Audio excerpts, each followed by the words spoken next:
They bullied me, never knowing my father was one of the richest. The girl they never saw. In 2026, the city of Silvercrest Heights glittered with glass towers, designer penthouses, and gated mansions that touched the sky. Money lived loudly here. But Ariel Thompson lived quietly.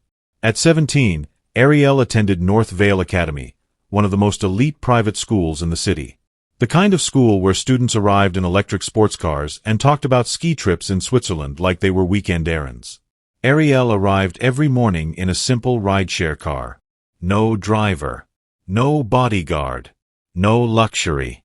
She wore clean clothes, but never designer labels. Her shoes were neat, but not trending. Her hair was always simple. Long, natural, pulled back. And because of that, they decided she was nothing. "Hey, charity case," Brianna Cole laughed one morning in the hallway, her diamond bracelet clinking as she adjusted her designer bag. "Lost again? Or did you finally save enough to buy a map?"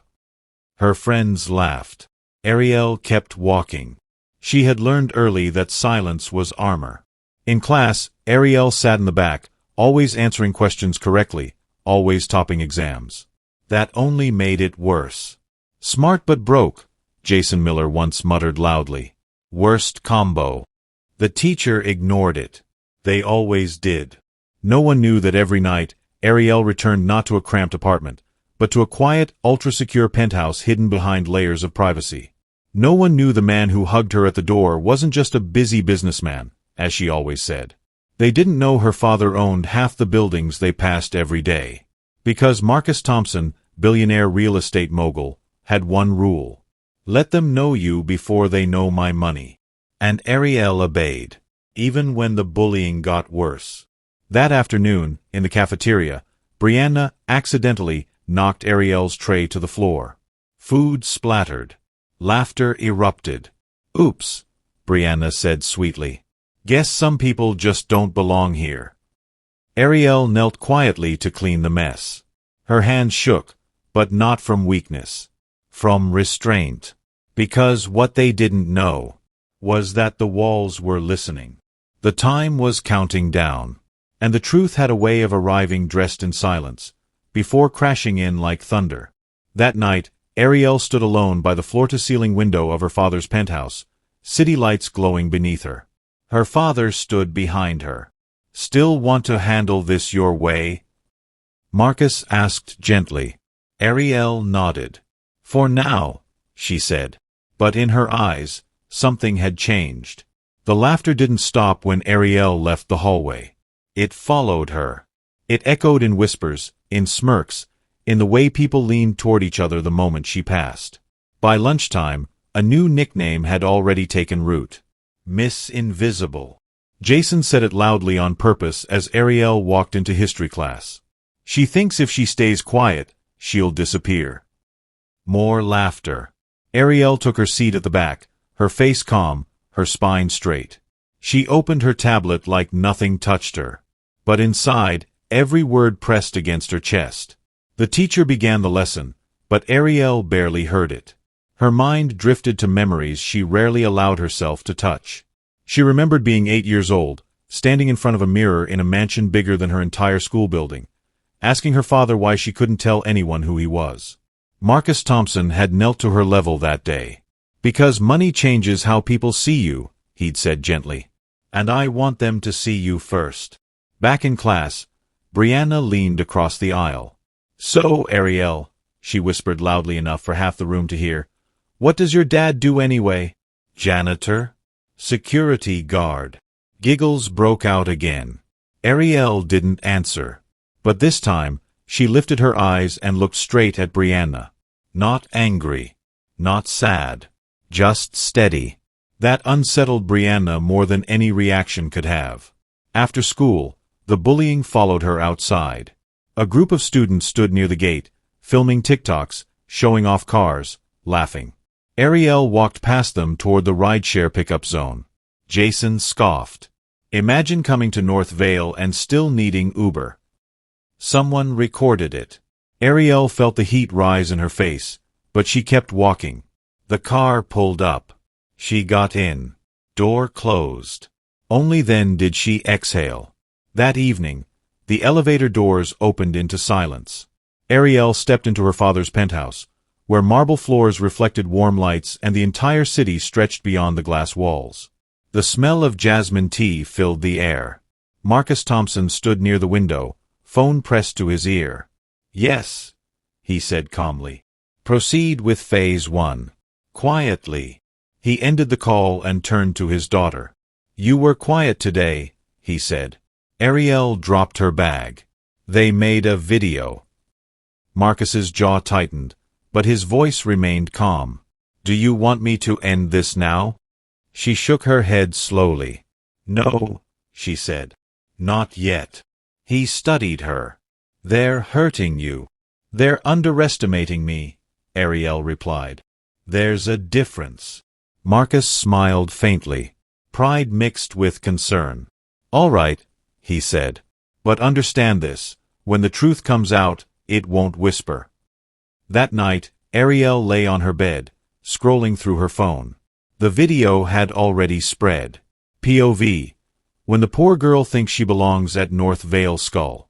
Thousands of views. Hundreds of comments. Laughing emojis. Cruel words. Ariel locked the phone and stared at the ceiling. "They don't know," she whispered to herself. Outside, the city pulsed with light and power. And somewhere deep within the same city, plans were already moving, documents being signed, meetings scheduled, names being highlighted in red. North Vale Academy had no idea what was coming. And neither did the people who thought Ariel Thompson was invisible. The assembly was supposed to be boring. That was what Ariel thought as she walked into the massive auditorium of North Vale Academy, where glass walls, steel beams, and LED screens reminded students daily how much money surrounded them. Students filled the seats in designer outfits, whispering, laughing, scrolling on their phones. Ariel took her usual seat near the aisle. She didn't know this was the day her silence would be tested. The principal, Dr. Reynolds, stepped onto the stage with a tight smile. "Good morning, students," he said. "Today, we'll be recognizing academic excellence and discussing school culture." Brianna's head snapped up. Jason smirked. When Dr. Reynolds called out names for scholarships and awards, Ariel heard her name twice. Top GPA. Academic Excellence Award. A small ripple of surprise moved through the room. Some clapped. Others scoffed. Brianna leaned toward her friends. "Of course she's smart. It's all she has." Ariel stood, walked to the stage, and accepted her certificate quietly. But that wasn't the end. Dr. Reynolds cleared his throat again. "Before we conclude," he said, "there's a matter we need to address." The lights dimmed slightly. Ariel's stomach tightened. "We've noticed an increase in online behavior that does not align with our values," the principal continued, "including anonymous posts targeting fellow students." A screen behind him lit up. A video played. Ariel's heart stopped. It was the video. Her walking past the students. Jason's voice mocking her. Brianna laughing in the background. But this version was edited. Crueler captions. Zoomed-in shots. Text flashing across the screen. Poor girl pretending to be elite. The auditorium exploded with laughter. Ariel froze. She could feel hundreds of eyes on her. Dr. Reynolds raised a hand. "This behavior." But Brianna stood up suddenly. "Sir," she said loudly, fake innocence dripping from her voice, "it's not bullying if it's true." More laughter. Jason added, "Yeah. Some people don't belong here. Scholarships aren't charity tickets." The teachers hesitated. That hesitation broke something. Ariel stood slowly. Her hands were shaking, but her voice was clear. "You showed that video," she said, "to stop bullying by replaying it?" The room went quiet. Dr. Reynolds opened his mouth, then closed it again. "I didn't post it," Brianna said quickly. "And honestly, if she's embarrassed, maybe she should ask her dad to work harder." That was it. Ariel turned and walked out of the auditorium. No running. No tears. Just dignity, barely held together. That evening, Marcus Thompson watched the video in silence.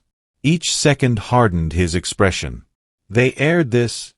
he asked quietly. Ariel nodded. "In front of everyone." Marcus stood. He walked to the window overlooking the city he owned more than people realized. He picked up his phone. "Cancel my afternoon," he said calmly. "Call the board. And get me everything on North Vale Academy." He ended the call and turned to his daughter. "You were brave," he said. Ariel swallowed. "I don't want revenge." Marcus met her eyes. "Neither do I." He paused. "I want justice." The next morning, emails would be sent. Meetings would be scheduled. Donations would be questioned. And somewhere inside North Vale Academy, administrators would wake up unaware that their biggest benefactor had just shifted from silent supporter to watchful storm. The phone rang at exactly 8:12 a.m. Dr. Reynolds had just settled into his leather chair, coffee still steaming beside a stack of reports, when the private line on his desk lit up. He frowned. Only one kind of call came through that line. "North Vale Academy," he answered briskly. There was a pause. Then a calm, controlled voice spoke. "This is Marcus Thompson." Dr. Reynolds straightened instantly. "Yes, Mr. Thompson," he said, forcing a polite laugh. "What a surprise. To what do we owe the pleasure?" "I watched the assembly footage last night," Marcus said evenly. The smile slipped from Dr. Reynolds' face. "I see," the principal replied cautiously. "It was meant as an educational moment." "You displayed a harassment video," Marcus interrupted, "mocking a minor in front of her peers." Silence. Dr. Reynolds swallowed. We were addressing online misconduct." "You amplified it." Another pause, longer this time. "Do you know who the student is?" Marcus asked. Dr. Reynolds hesitated. "Ariel Thompson." The name hung in the air. Marcus exhaled slowly. "That student," he said, "is my daughter." The world tilted. Dr. Reynolds' grip tightened on the phone. "Your daughter?" "Yes," Marcus replied calmly. "The one your staff failed to protect. The one your students humiliated. The one you allowed to be publicly shamed." Dr. Reynolds' mouth opened, but no words came out. Marcus continued, voice firm but unraised. "I have funded your new science wing, your technology upgrade, your scholarship endowment." Each word landed like a blow. "I will be on campus today at noon," Marcus said, "along with my legal team." Dr. Reynolds finally found his voice. "Mr. Thompson, I assure you, this can be resolved internally." "No," Marcus replied. "It already wasn't." The call ended. At exactly the same time, Ariel stood in the hallway outside her homeroom. The whispers were still there. But something had shifted. Teachers were tense. Administrators hurried past with tight expressions. Phones buzzed non-stop. Jason frowned at his screen. "Why's everyone acting weird?"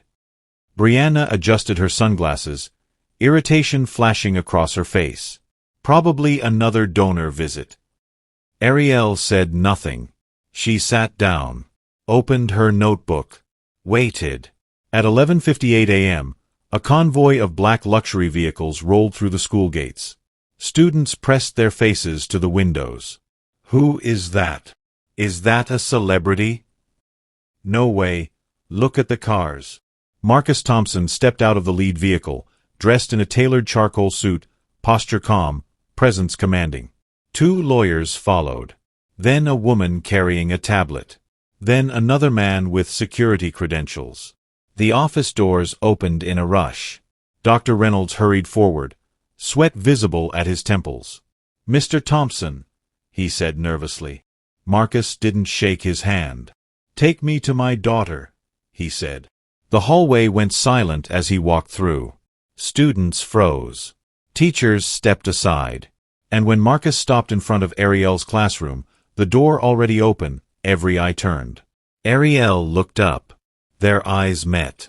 For the first time at North Vale Academy, she stood, not as the invisible girl, but as someone seen. Marcus smiled gently at her. "Baby," he said softly, "I'm here." The room held its breath. The classroom felt unreal. No one spoke. No one breathed normally. Marcus Thompson stood beside Ariel's desk, one hand resting lightly on the chair, not touching her, just present. Protective. Solid. Dr. Reynolds cleared his throat. "Class, please continue your work. Mr. Thompson and I." "No," Marcus said calmly. "They can listen." Ariel's classmates stiffened. "This school," Marcus continued, "claims to prepare future leaders.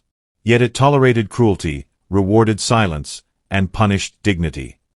Brianna shifted in her seat. Jason stared at the floor. Marcus turned to Ariel. "Would you like to speak?" Ariel stood. Her voice was soft, but steady. "I never told anyone who my father was because I wanted to earn my place here," she said. "But you decided my worth before you ever knew me. No insults. No anger. Just truth. That hurt more than shouting ever could." Marcus nodded. "There will be a full investigation. Effective immediately." Dr. Reynolds looked pale. "And until that's complete," Marcus added, "I am suspending all discretionary donations to North Vale Academy." A gasp rippled through the room. Brianna's face drained of color. By afternoon, the entire school knew. Marcus Thompson, real estate titan, billionaire, major benefactor. And Ariel Thompson was his daughter. The whispers changed tone. Teachers suddenly smiled too much. Administrators avoided eye contact. Students who had laughed now pretended they'd always been kind. Brianna cornered Ariel near the lockers. "I didn't know," she said quickly. "If I had—" "That's the problem," Ariel replied calmly. "You would have treated me better because of money, not because I'm human." Brianna had no response. Jason tried apologizing too, awkward, defensive. Ariel accepted none of it. That same day, emails went out. Two teachers placed on administrative leave. Dr. Reynolds suspended pending review of students involved in harassment disciplined publicly. The school's image cracked. And for the first time, North Vale Academy was afraid. That night, Ariel stood barefoot in the penthouse, city lights glowing like stars beneath her. Marcus poured tea and handed her a cup. "You did well," he said. "I didn't want them to fear you," Ariel replied quietly. "I wanted them to see me." Marcus smiled sadly. "Sometimes the world only listens when power speaks." She nodded. "But I'm proud you never let bitterness change you." Ariel leaned against him. "For a moment," she admitted, "I wondered if I should have told them sooner." Marcus shook his head. "No. You learned something priceless." She looked up. "What?" "That respect based on wealth is fragile. Respect based on character lasts." A month later, Ariel transferred. Not because she was forced out, but because she chose peace. She enrolled at Horizon Crest Academy, a modern, inclusive school known for innovation, not arrogance. No one there knew her last name mattered. She introduced herself simply. "I'm Ariel." And this time, that was enough. She joined debate club, led a science project, made friends who asked about her dreams, not her background. Marcus watched from a distance. Proud. Quiet. 2 years later. Graduation day. Ariel crossed the stage in a white gown, sunlight catching her smile. Applause filled the air, not forced, not fearful, earned. Marcus stood in the crowd, not as a billionaire, but as a father. After the ceremony, a reporter approached Ariel. "Do you think being rich helped you succeed?" she asked. Ariel smiled. "My father's money opened doors," she said. "But my character kept me standing when they tried to close them." She paused. "They bullied me because they thought I was nothing," she added calmly. "But I was always more than they could see." The city stretched ahead, full of noise, power, and promise. And Ariel Thompson walked into it without hiding. Not because her father was rich, but because she knew who she was.